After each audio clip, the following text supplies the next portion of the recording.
et du côté justement du président reconnu par la communauté internationale. Nous sommes en ligne avec Mamadou Touré, le porte-parole pour les jeunes pro donc Ouattara. Mamadou Touré, bonjour. Bonjour monsieur.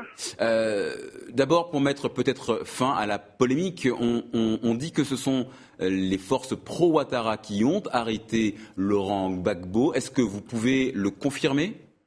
Tout à fait. Je vous confirme que ce sont bel et bien les forces républicaines de Côte d'Ivoire qui ont mis aux arrêts donc monsieur Laurent Gbagbo. D'où vous viennent ces informations ?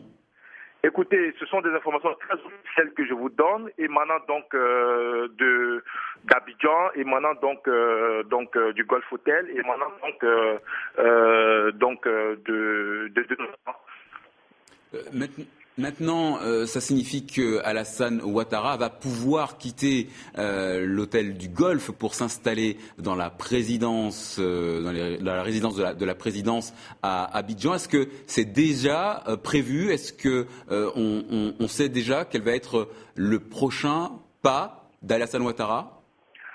Écoutez, ce qui est prévu, et M. Ouattara l'a dit durant toute sa campagne électorale, c'est son installation effective à la présidence, mais à Yamoussoukro. C'était prévu avant donc son élection.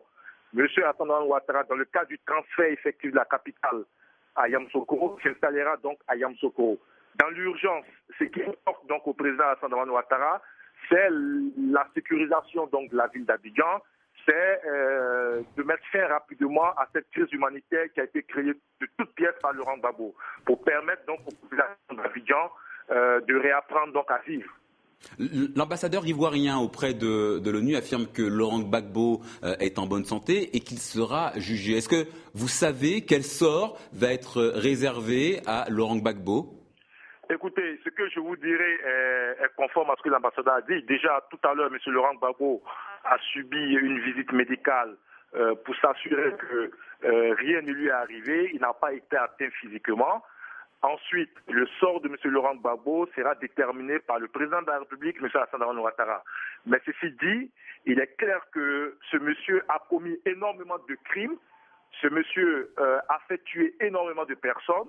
Et M. Alassane Ouattara a mis un point d'honneur donc sur la lutte contre l'impunité. Donc M. Laurent Gbagbo et ses partisans qui ont été mêlés à des massacres de population devront répondre devant les tribunaux. Devant les tribunaux internationaux, très certainement, c'est cela ?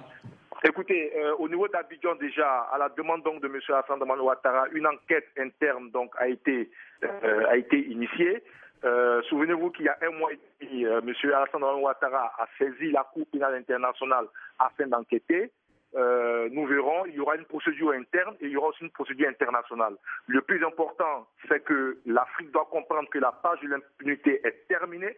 Toutes les personnes qui ont été mêlées à quoi que ce soit, à des massacres, devront donc répondre. Et M. Ouattara a mis un point d'honneur dessus. Il y va pour la réconciliation en Côte d'Ivoire. Alors, la réconciliation en Côte d'Ivoire, justement, c'est un des gros chantiers qui attend Alassane Ouattara. Est-ce que vous n'avez pas l'impression que le président reconnu par la communauté internationale a une sorte de mission quasi impossible devant lui ?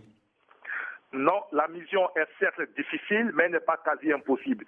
Elle est difficile parce qu'au lendemain de l'élection présidentielle du 28 novembre, les Ivoiriens étaient en droit donc d'entamer le développement du pays.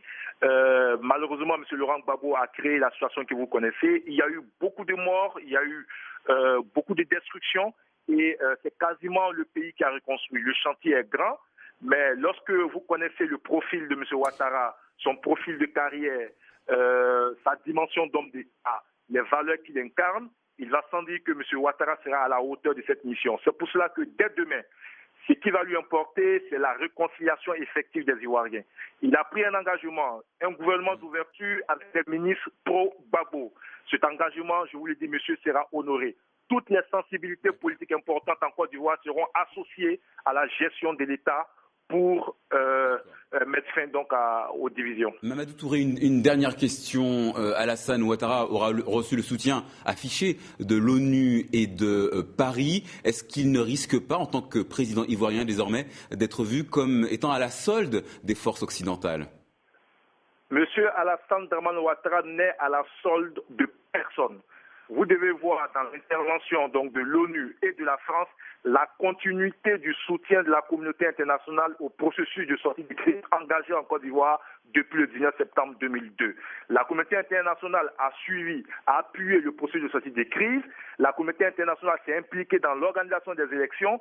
Elle a certifié ces élections à la vue de tous les acteurs politiques ivoiriens, y compris M. Laurent Gbagbo. La communauté internationale donc a agi dans le sens du respect de la souveraineté du peuple ivoirien qui s'est exprimé donc dans les urnes. Merci. Donc M. Alassane Ouattara n'est rédevable envers personne. M. Alassane Ouattara est là pour l'intérêt des Ivoiriens. Bien évidemment, il travaillera donc à l'amélioration des relations entre la Côte d'Ivoire et l'ensemble des pays dans le monde. Mamadou Touré, merci beaucoup d'avoir répondu à nos questions.